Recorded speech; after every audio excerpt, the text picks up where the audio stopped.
26 August জন্মাষ্টমীর দিন প্রচণ্ড ভিড়। আপনি মানে কল্পনা করতে পারবেন এতটাই ভিড় হয়েছে পুরী সি বিচে।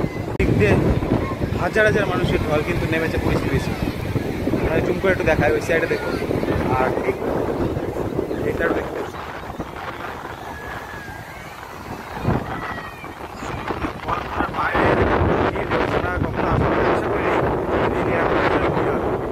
কিন্তু মন্দিরেও প্রচণ্ড ভিড় ছিল। আমরা সকাল সকাল পুজোতে চলে এসেছি।